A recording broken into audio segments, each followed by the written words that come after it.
So apparently, Snow White is the worst movie of all time according to IMDb. Right now, it has a 1.6 out of 10, and keep in mind that this is the same site that gave Joker 2 a 5.2 out of 10, Madam Web a 4 out of 10, The Room 3.2 out of 10, and Birdemic a 1.7 out of 10. Yeah, Snow White has a worse score than Birdemic on IMDb. This movie.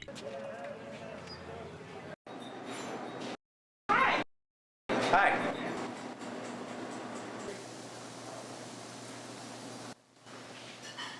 Here is a menu. Thank you. I'll be right back with you. It's not faring too much better on Rotten Tomatoes either. Right now, it may look like it's doing halfway decent, but if we take away the filters that show all critic scores and only turn on top critic scores, we drop from 40% to 29%. And if we turn the audience reviews from top verified accounts to all audience reviews, we drop from a pristine 73% to an abysmal 19%. Now, look, I know that critic sites are not the end-all be-all. I understand that there are clearly tons of haters bombing this movie's reviews, and I have no doubt in my mind that Snow White is a better movie than Birdemic. But that is not the point of me bringing all this up. The point I'm trying to make is that not only is the film objectively bad, and just not a well-made movie, which I'll get to in a minute here, but through the culmination of the lead actress's unsavory remarks about the original classic that literally helped establish Disney as a company, the hatred and fatigue of Disney live-action remakes, the political pandering that detracts from good storytelling through forcing political agendas into the film, the controversies over the dwarves, and then the bandits, and then the CGI dwarves, and then the two main actresses being in sharp disagreement over two certain countries that are engaged in a real-life version of Risk, this production has actually continued to self-implode more than any other film I can recall in recent history.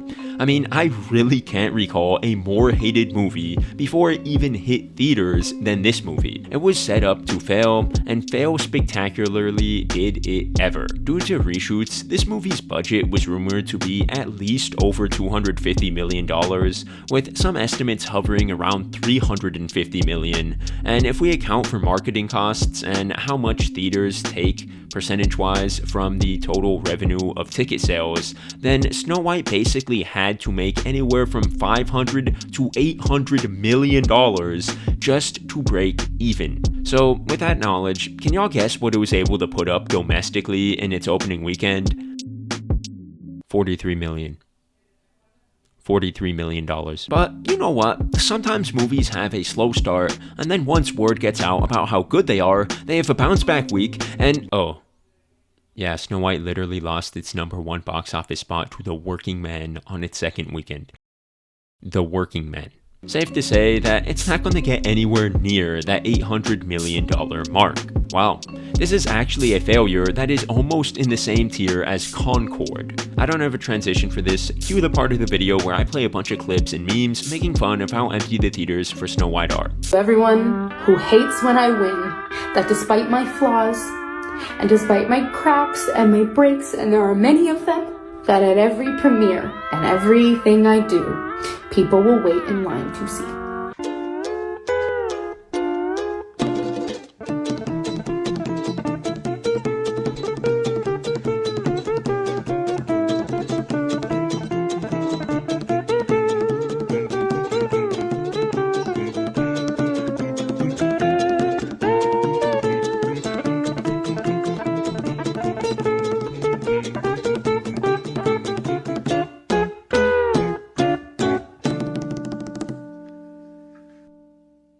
Okay, as fun as it is to laugh at this movie for its impressively pathetic reception, I did want to be fair, the fairest one of them all, one might say, and actually give the movie a watch for myself. So what did I think about it? Well, for starters, I was literally the only one in the theater. Big shocker, I know. But what's even funnier is I think the employees just assumed that no one was coming to watch Snow White because the projector turned off in the middle of the trailers before the movie, and after a few minutes I had to go outside outside and ask a staff member if they could please turn the screen back on. And what's even funnier than that is after she radioed for someone to turn the projector back on, she walked into the theater with me and realized that there was not another single soul in there, and she straight up asked me if I was the only person in the theater, to which I had to embarrassingly reply, yes. I cannot tell you how humiliating it felt to be a fully grown adult sitting by himself in Snow Freaking White of all movies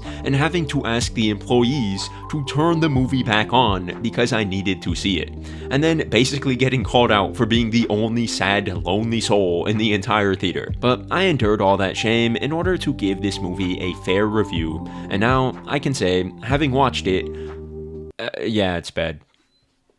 It's pretty bad. Is it 1.6 out of 10 bad? No, definitely not. But it is nowhere near good either. A lot of the movie's issues actually stem from the messy way the two different versions of the film are forced to try to pretend that they were always meant to be the same movie. There is a very clear point in the movie. I highly doubt anyone cares about spoilers at this point, so yeah. Right when Snow White leaves the dwarves and goes into the woods and encounters the bandits, you can very clearly tell that the scene with the dwarves is what was added in reshoots, and that the scene with the bandits was in the original version of the film. The writing is completely different. The forest, oh my goodness, we go from like this very clearly mythical CGI woods to like a plain, boring, dull real-life woods that looks like it's the location where they would shoot like a bad horror movie or like a student film or something. The tone completely changes. It's just a complete mess. And then when the bandits and the dwarves share screen time, it's obvious that this is all part of the reshoots. There's a love story between Snow White and the head bandit Jonathan, but we can clearly tell that was added in the reshoots because, first of all, Rachel Zegler said that all of Andrew's scenes might get cut, and Andrew is the actor for Jonathan, but he has such a prominent role in this version of the film that there is no way it could function without him. And then she also said that there wasn't really a love story between the two, even though people might just assume that because her co-star was a guy, but then they literally sing a song about how they're falling in love, share true love's kiss, and even get married at the end of the film. So, like, how was that not supposed to be interpreted as a love story? It's obvious which parts of the film were added in order to try to somewhat invoke the original movie, and it's all just very distracting and messy. In my opinion, the scenes that appear to be a part of the reshoots were almost always the scenes that I had more enjoyment watching, and honestly, I think they would have been much better off just revising the whole movie instead of trying to keep this quasi-new Snow White, quasi-old Snow White version of the film that just keeps contradicting itself in terms of themes and tones. Anyways, the songs were alright, nothing special except for Gal Gadot's song. I thought it was just really bad and not well written. Like, it was performed okay, but I'm pretty sure she wasn't singing it. And yeah, anyways, yeah, her exaggerated mannerisms and the performance was just not pulled off in a charming way. It came across more so as awkward and cringe rather than charming. Rachel Zegler was not bad as Snow White at all. She was very serviceable, but she did kind of tank the whole film with her anti-promo tour, so yeah. Take that as you will. There were also like a few head-scratching moments, mostly towards the end. Like, I'm sure you've all probably heard from some other reviews, but one of the bandits is brought up by name in conversation. Like, we're supposed to know who she is, but she never got any screen time whatsoever, and we have no idea who she is. So, like, why was that left in the movie? The romance, if you can even call it that, between Snow White and Jonathan is really rushed and not developed nearly enough, but hey, some people may not really care because it's a kid's movie, so you might give that the pass, I guess. I mean, the original one, you know, she didn't really have time to develop chemistry with the prince, so I mean, I guess if you can overlook that, maybe you can overlook this too. At the end of the movie, the bandits and dwarves are shown sneaking into the kingdom, but then aside from shooting one arrow, they literally do like absolutely nothing in the entire climax. Like, they are just needlessly there for no reason. They don't do anything. Another thing, the bandits aside from Jonathan and like this one other guy get zero development and are kind of just there the whole time and are so out of place and distracting in the story. The whole town follows Snow White to the queen's palace like they know she's the king's daughter, but like no one had seen her for years because she was kept as a servant inside the castle walls.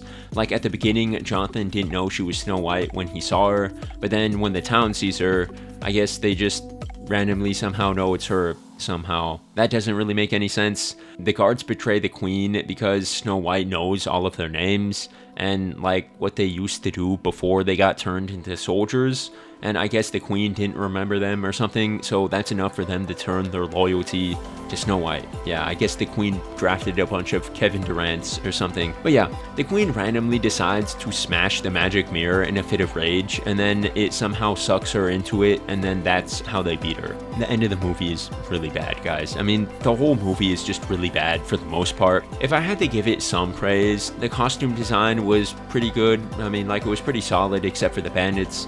The beginning of the movie was at least mid, but not terrible like the end was. Yes, the CGI dwarves were creepy uncanny valley nightmare fuel that would have given me nightmares as a child, but if you put that aside, like I know it's a hard ask, but if you put that aside, I think the scenes with them had by far the most charm and enjoyability of the entire film, so I don't even want to know how boring and generic and sluggish this movie would have been if it hadn't been for those reshoots. Again, for the most part, the music wasn't that bad aside from the Evil Queen song, and yeah, that's pretty much it. I have nothing else positive to say about this movie. Overall, Snow White is just a bad movie that poorly emulates the original during the reshot scenes and has almost no resemblance to the original during the non-reshoot scenes. Snow White is just a jumbled mess of a movie with a highly inconsistent tone, creepy CGI, a weak story, weak writing, and some poor performances and a stop and start pace. Not the worst movie of all time, but definitely not worth your time. Anyways, sorry for getting this review out so late. I had literally no interest in watching this movie and talking about it, but then when it started to bomb so badly, I figured that I had better make a video to capitalize on the failure. So yeah, I hope you enjoyed. I've been Ghost Toast. I'll catch you all on the next one. Have a great day.